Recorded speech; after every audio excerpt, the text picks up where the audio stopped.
Good evening, ladies and gentlemen. I'm Roger Fredinburg, radio's regular guy, brought to you by the Talk Radio Network and your local station. Nice to have you aboard. We're continuing our weekly series on the Holocaust that we must remember.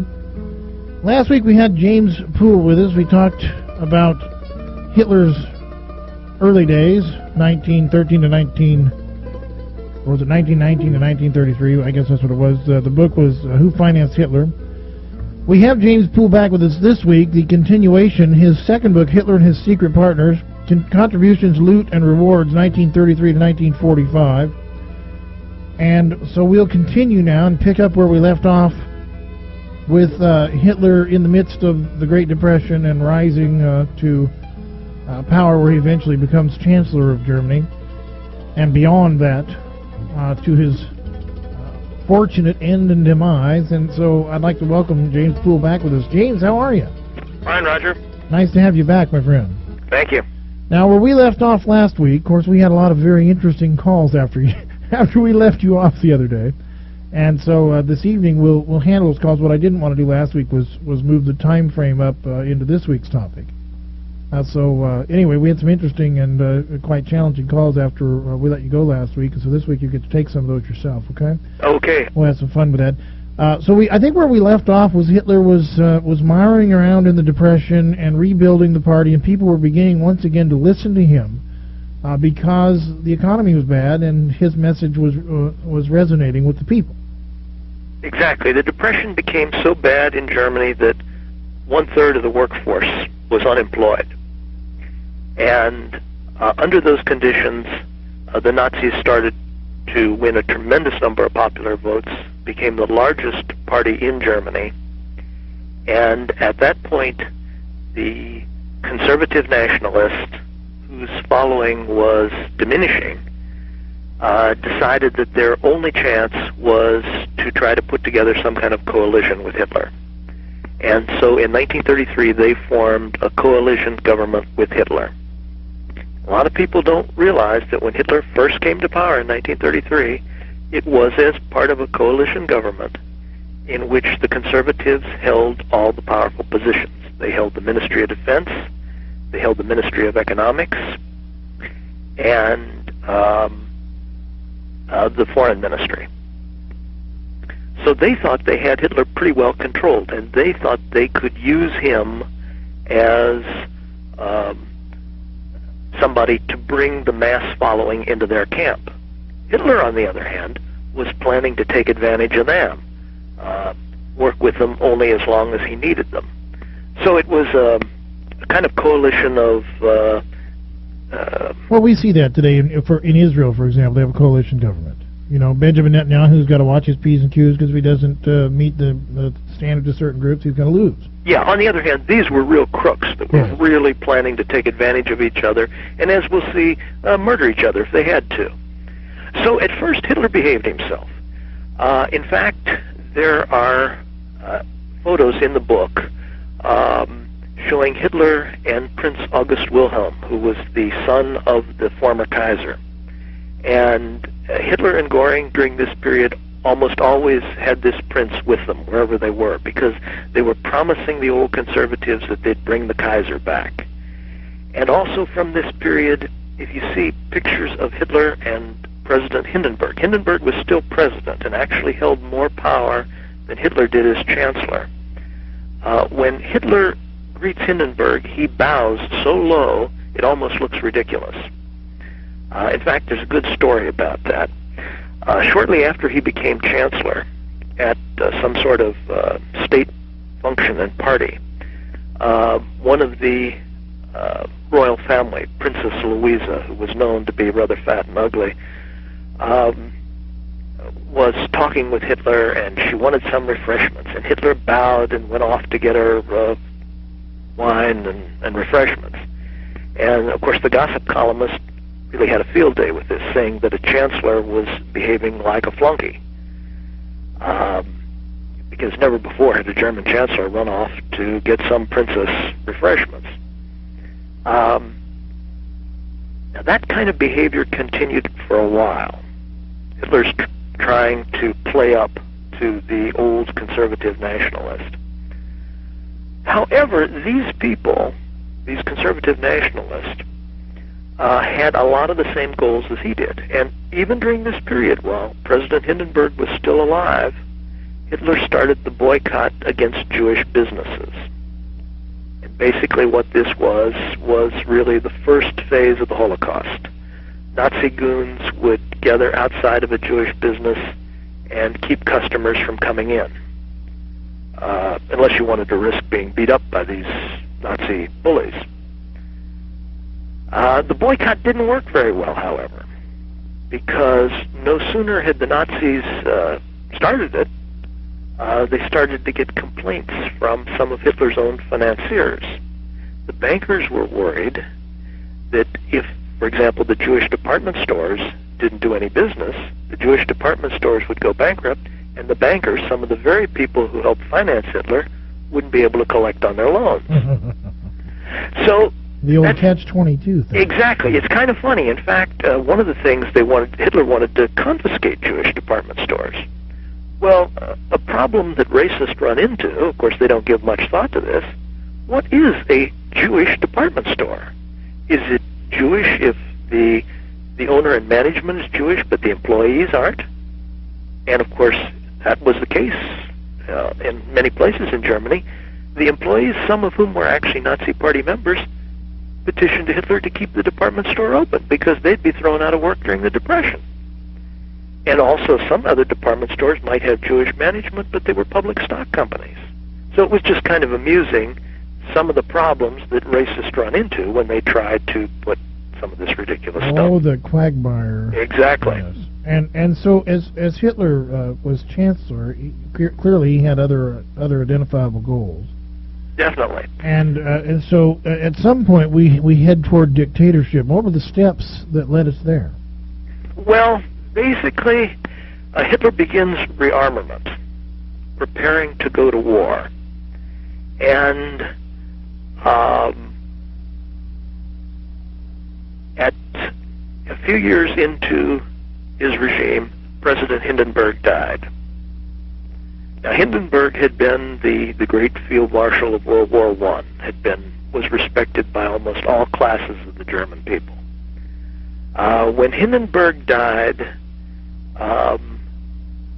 the industrialists, the army, and the Nazis got together, and there was some question about who would be appointed to succeed Hindenburg as chief of state, whether it would be a prince, the Kaiser's son, a general, or Hitler. And they decided on Hitler. And that marks the beginning of Hitler's dictatorship. But a lot of power still remains with the partners. They still control the army, and that was the deal. He cut with the army to be appointed president and chancellor, in effect dictator, was that he would not interfere in army affairs. And that was the deal they made. All right, now, as Hitler gains that kind of power, obviously you're not going to stop him. But in Chapter 3 of your book, there's a fascinating story about a power struggle between Hitler and his partners. I thought you might go into that story and talk about the extravagant party and what was going on there, because it's just a really interesting story that I'd like you to share with the audience. You'll have to refresh my memory a little bit about this. Where people were being killed, his own people. Okay, well, yeah. He was at the big party. Yeah. This is a situation, a man that I had mentioned last week, who had really helped him build the party up from the beginning. His name was Ernst Röhm. He was an army captain. He was also gay, something that Hitler seemed to tolerate very well. In fact, there were rumors that they might even have had an affair at one time. I wasn't able to substantiate those rumors. Right. Once Hitler became chancellor, he appointed Röhm as the leader of the stormtroopers, the brown shirts. They numbered about 500,000 men. Now remember, at this time, the German army was restricted by treaty to be no larger than 100,000 men. So here you had these brown shirts that were 5 times the size of the regular army. So they were really a potential threat to, they could have taken over from the regular army.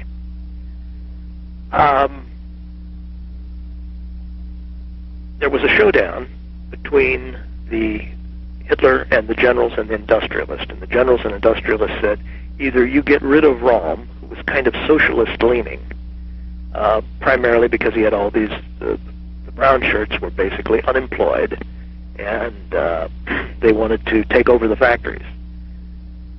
So Hitler agreed to get rid of Röhm, and that was called the Blood Purge, in which he surprised Röhm and some of his lieutenants at a resort in Bavaria.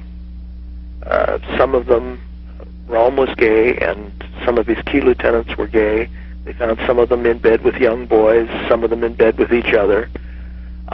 Some of them were, Hitler surprised them with his SS bodyguard, shot some of them on the spot, and had the others brought back to Berlin in chains.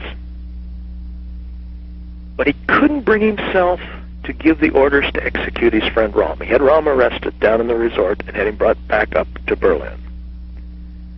Now, Röhm is sitting in prison the day after his lieutenants had been shot, and Hitler was at a diplomatic reception. Fine party, waiters with white livery and white gloves, serving champagne on silver trays. And some observant reporters noticed that Hitler was very uneasy. And of course, rumors had been going around that something was going on, but none of this was in the media. That Hitler had conducted this purge the night before. And but observant reporters noticed that Hitler was very edgy at this party. And at one point, some lady dropped a glass, and when the glass hit the floor and broke and made a crash, Hitler jumped, which was, of course, an instinctive reaction. Remember, he was the infantryman of World War I, and when you hear something that sounds like a shot, that kind of person reacts instinctively.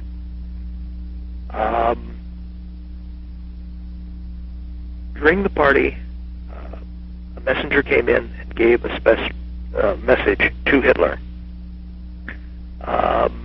He wrote a note back, and the note was saying he finally made up his mind at that party to have his friend Röhm shot. And he gave Röhm the opportunity to kill himself. Röhm didn't. Röhm said, if Adolf wants me dead, let him come here and do it himself. Well, Hitler wasn't about to do that. So Hitler gave the order to have Röhm shot. And so while Hitler and the generals partied, Röhm and some of the very men who had worked with Hitler from the beginning, some of the most devoted Nazis, were being stood up against a wall and shot at a military barracks, maybe a couple miles away. This all part of this underlying power struggle. Exactly. And this is what you said, there are some other, there are coalition governments in parliamentary democracies. Not like this. The various partners were, planning each other's execution. Yeah, well, it was a matter of survival. Sure, exactly. Kill or be killed, right? Yeah. I mean, that's the position they ended up in. Yeah, and of course they're fighting over the loot. Who's going to get control of all this? Now, you say that Hitler was given his orders. What is that? Well, that was basically talking about the situation with Röhm and the brown shirts, who wanted to take over from the army. And the industrialists, before that purge, before Röhm was shot, Gustav Krupp, the great steel tycoon, came to Berlin and talked to Hitler and complained and said Röhm must, and the brown shirts must go. And Hitler still wavered, because of course these brown shirts were a tremendous, paramilitary type force, a kind of militia. Well, I watched a German propaganda film the other night that took you through a bunch of marches and a bunch of, really incredible crowds of people surrounding Hitler, and one of them was the Hitler Youth. And the tens of thousands of young kids, 13, 14, 15 years old there, just blew my mind, Jim. I'd never seen anything. I mean, we saw some of the grotesque, Auschwitz kind of films in school, but we didn't see any of this propaganda stuff to speak of. unbelievable numbers of young people were loyal to Hitler. It was just amazing to me. Exactly. Hitler had a very dynamic group of people. I mean, scary people. Yeah, there's I have a photograph in the book of Hitler standing with his hands on a little boy's shoulders. And boy, if there are ever sort of satanic eyes, the sort of mesmerism coming out of Hitler's eyes, the way he controlled the youth of Germany. In fact, he had a saying. He would say to people, whether you join us or not, I really don't care. Your children are already our followers. We will control the next generation. That militarism, that kind of propaganda. Remember, of course, that was his greatest skill. Those torchlight rallies. Oh yeah, but these young boys. You're the future of Germany. Exactly. You're the German race. You're the best, the greatest, the brightest, the strongest. You are the chosen few. Exactly. And what kid doesn't want to play soldiers? And a lot of kids fell for this. They got to handle a rifle and all this sort of stuff. So this had a great deal of appeal. So the Hitler Youth was a big factor in Hitler's corner. All right, but we need to cruise along. At this time now, Hitler's essentially taken control of the government. Exactly. He's seen to it that those who would present a threat to him in his immediate cabinet were taken care of. They're gone. Yeah. Now Hitler has still a difficult economy to deal with. He's still in a depression. He's got to rebuild and rearm. How does he do that? Well, the one problem sort of solved the other. As he starts to rearm, of course, that puts a lot of people back to work. Yes.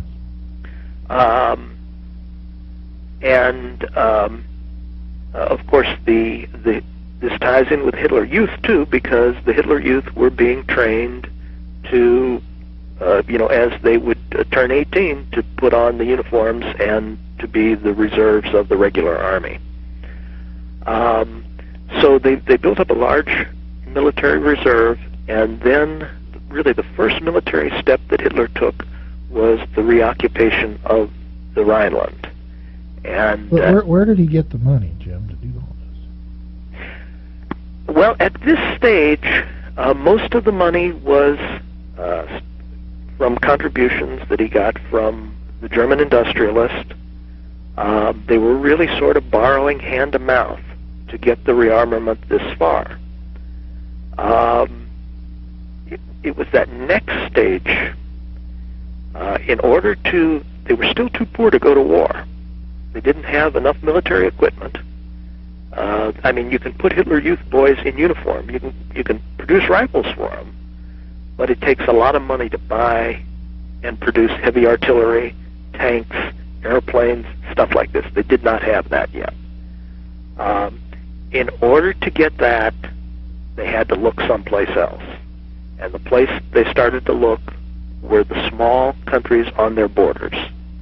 The plan was pretty simple. Attack these countries one by one, overrun them, loot them, steal their gold reserve, use the gold reserve then to buy Swedish steel, etc., that you need to build tanks, artillery, and gradually build up this military machine this way.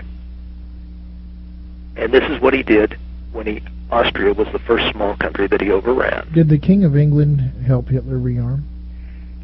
At that very crucial early phase of the rearmament, even before he occupied Austria, his first step was into the demilitarized Rhineland. In other words, basically that was he was going to fortify the River Rhine. Because unless he could do that, France could easily cross into Germany at any time, and he was vulnerable. When he started to reoccupy the Rhineland, that was a violation of the Versailles Treaty. And France and England would have been technically justified in sending troops into Germany. And they could have easily defeated him at that stage. He wasn't nearly strong enough. But the King of England, Edward VIII, intervened on Hitler's behalf with the British government to let Hitler go ahead and rearm the Rhineland. That was really the biggest help that he gave to Hitler. That was a tremendous help. Boy. That's, Hitler was still vulnerable at that stage. Right, now at this point, his anti-Semitism is becoming pretty blatant, isn't it? Yeah, very much so. As soon as the Nazis took over in Germany, even before Hindenburg's death, they started to throw the Jews out of all government jobs and out of professions, and this was done simply by a goon squad of Nazis would show up at a town courthouse. They'd go in and physically grab any Jewish judges or lawyers, rip their robes off. In Europe, like in England, they wear black robes. Rip the robes off and throw them out in the street. And just as simple as that. You've been fired. Exactly. And many Jews started to leave the country, those who could afford to. Some, of course, were too patriotic in their German patriotism. They didn't think, they thought, oh, this won't get any worse, it'll gradually get better, so on and so forth. A lot of Jews, unfortunately, stayed. All right, got to take the break real quick here, Jim. Just hang on for a minute. Ladies and gentlemen, our guest this evening, second week in a row, James Poole. We're talking about his book, Hitler and His Secret Partners, Contributions, Loot, and Rewards, 1933 to 45. So just hang with us here. We've got quite a bit of ground to cover, and then we'll open up for phone calls here in a little bit. All right, we're back with James Poole. James, as Hitler is rearming, and of course he's got new armament along the Rhine now, and he's protecting himself from France. Doesn't that spark France and England to rebuild as well, or rearm? Well, not to the extent that Germany was. You have to remember they had never really disarmed. So you have a very large French army, probably at least 4 times the size of the German army. Britain, of course, with its large navy, its army was not as big. So they really weren't beginning rearmament yet. Hitler's first military move, as I had said, was into Austria. There was no armed resistance by the Austrian government. They decided that resistance would be ridiculous. Germany so outnumbered them. As soon as the German troops rolled into Austria, German bankers and industrialists followed to claim the various properties that they wanted. For example, the Rothschild Palace was, within the first hours of occupation, looted by the Nazis, just carrying out silver candelabras and paintings and all things of value. There's a good account of that William Shire wrote, who of course was a great reporter and was right on the scene there in Austria when the occupation took place and watched the Nazis loot the Rothschild Palace.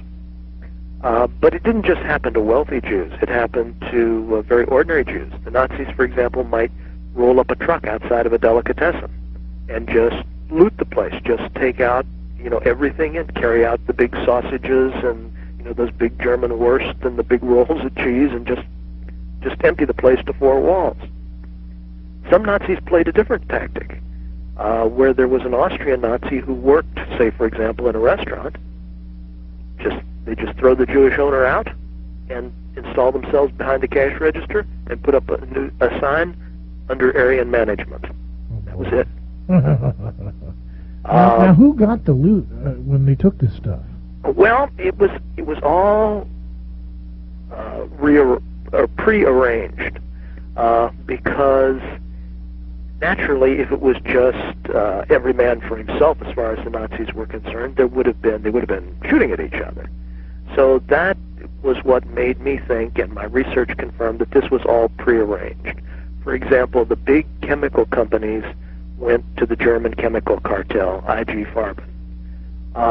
The big steel companies, Krupp, who was a big financier of Hitler, got some of the big Austrian steel companies. And Dr. Sacht, who was a banker who had supported Hitler in the early days, was one of the first ones in Austria to claim the Austrian gold reserve. And the Austrians had a nice big gold reserve, to claim that gold reserve for the German Reichsbank. And it was by looting that Austrian gold reserve that Hitler had a new infusion of cash to keep him going, to help buy more tanks, more artillery, more planes, etc., to set him up for the next phase, which was his attack on Czechoslovakia. Czechoslovakia was a key strategic point because France had an alliance with Czechoslovakia and Poland and other Eastern European countries. But the Czechs were a very industrious people. They had a very good industry. They had built, their army was small, but it was very good. It was one of the best equipped armies in Europe, far better equipped than the German army was. The newest artillery. Hitler wanted to get those Czech weapons. But he wasn't quite sure that he had enough to attack Czechoslovakia itself yet. So he worked the famous Munich Agreement deal with the British. Neville Chamberlain. Basically, Britain sold out the Czechs. Chamberlain's excuse was he did it to prevent war. Actually, I believe he had other motives, that it was a deal worked out with some of Hitler's financiers to turn Czechoslovakia over to Germany. So a lot of the Western people that we think would be the folks who would stand firm against the whole concept of Nazism actually helped to bring Hitler into greater power. Definitely, and the reason was, especially when we talk about somebody like Chamberlain, remember the basic goal of Hitler and his partners, the generals and industrialists, these ultranationalists, was to build a great German empire in Eastern Europe, where the countries of Czechoslovakia, Poland, and Russia were. And people like Chamberlain thought there'd be tremendous business opportunities if Germany was to occupy all those countries, and we were in good with the German government, and those countries were opened up, it'd be almost like the opening up of the American West. Now, when we talk about Chamberlain, this brings us to another individual who was very influential at that point in time,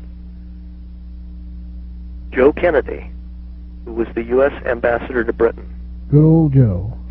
Now, Joe, of course, for people who don't remember, was JFK's father, the father of the president.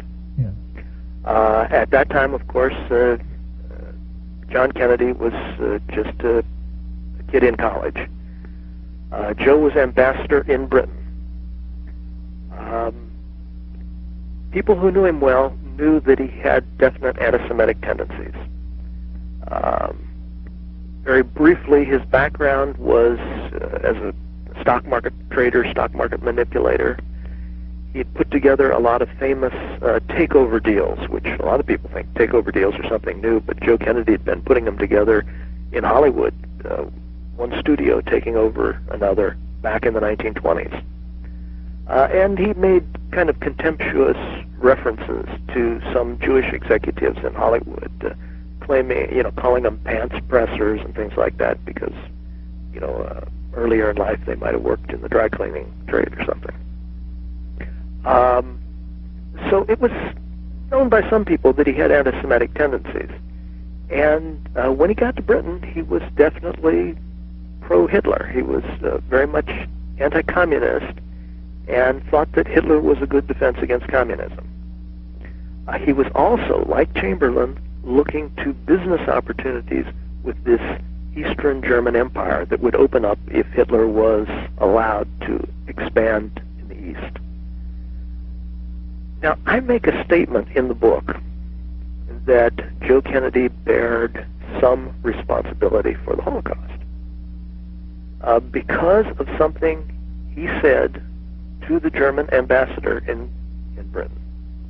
They were at a diplomatic reception party, and he said to the German ambassador, in effect, and this is when remember the situation in Germany. They were persecuting the Jews. They were smashing the windows of Jewish businesses and stuff like that.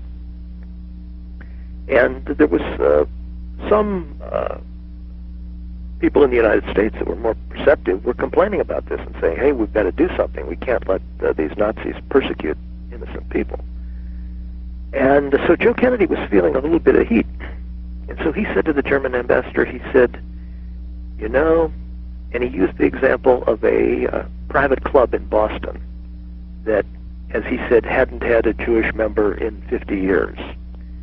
And saying that, you know, this kind of discrimination against the Jews goes on in the United States, but we do it quietly. And he said, you know, you could get rid of the Jews if you just did it quietly and didn't make such a fuss about it. Oh, Lord.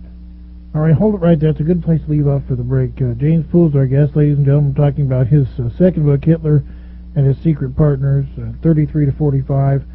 Hang with us. All right, we're back with James Poole. Last week, of course, we learned that Henry Ford, creator of Ford Motor Company, was involved early on with financing Hitler. Now tonight, Camelot, you know, America's prized royal family, the Kennedys, supporting Adolf Hitler. This is unbelievable, James. Did Kennedy offer financial support, or was it just moral support? Well, at this stage, remember, as I was saying, at this party in London, he had told this German diplomat, in effect, you can get rid of the Jews if you just do it quietly. Now, of course, I think what Kennedy meant by this was discrimination against the Jews in businesses, kicking them out of various professions, maybe even expelling them from the country. But the diplomat immediately wired this back to Berlin. And the next morning, Hitler's morning routine was, first of all, his attachés brought him the major news stories that happened overnight, and also the major diplomatic wires that came in.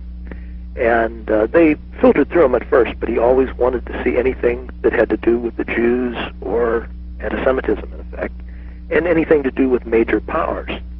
Now, of course, this statement by Kennedy was, first of all, from the ambassador of a major power from the United States, and it had to do with the Jews. So this was one of the first things across Hitler's desk the next day. When Hitler saw this, you can get rid of the Jews if you just do it quietly. Of course, in his mind, he'd been planning to get rid of the Jews. He wasn't thinking just of kicking them out of the country. He was thinking of exterminating them. Well, he saw this as an endorsement. Exactly. You can kill the Jews if you just do it quietly. And sure enough, of course, when the Holocaust was actually put into effect, this is what they did. You know, they set up those concentration camps at remote locations in Poland and Eastern Europe, where nobody actually saw what was happening, and shipped the Jews out to, in effect, kill them quietly. Now, you also mentioned Charles Lindbergh in your book. How is he connected with all this? Well, at the time of the so-called Munich Conference, when Chamberlain sold out the Czechs, Lindbergh had been touring Europe, and he was very impressed by the German Air Force. And he, like Kennedy, had anti-Semitic tendencies. He had a lot of admiration for the Nazi, particularly the Nazi Luftwaffe, the Air Force. And he and Kennedy conspired together. He wrote up some kind of document saying that in any struggle, the German Air Force would defeat the British Air Force easily.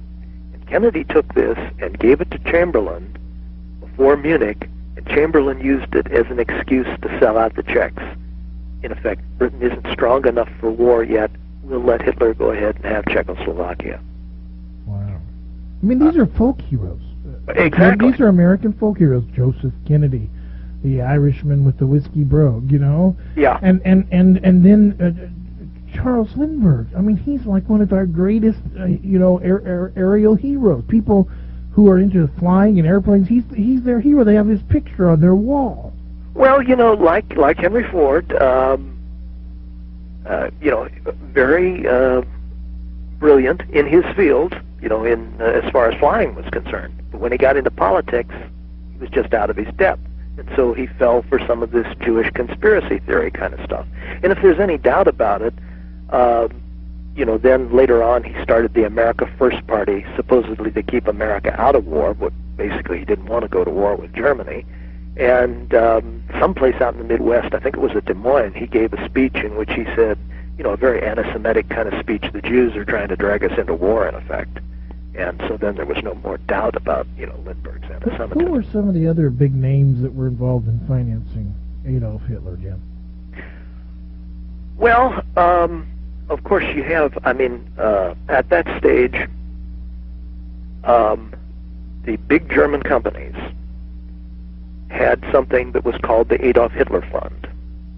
And that started back as early as shortly after Hitler became Chancellor. Gustav Krupp, the great steel man, was appointed as head of the Adolf Hitler Fund. And he wrote a letter to a lot of other powerful German industrialists saying, whoever helps quickly helps doubly, in order to solicit funds for Hitler. But what did these people get in return for the monies that they gave Hitler or the help? Well, first, in the first stage in Germany, they got the confiscated Jewish property. The little Nazis maybe got the job of a Jewish schoolteacher that was thrown out of his position. The big Nazis like Gustav Krupp would get some kind of a steel factory that was confiscated from wealthier Jews. These were the sort of rewards that were handed out at first. Then as he invaded Austria, then again, dividing up more Jewish property among the people who had helped finance him. When he overran Czechoslovakia, then it was looting not only the Czech gold reserve, but all the weapons of the Czech army, which the army got. And this was something that really, they were then almost strong enough to go to war against France after the looting of Czechoslovakia.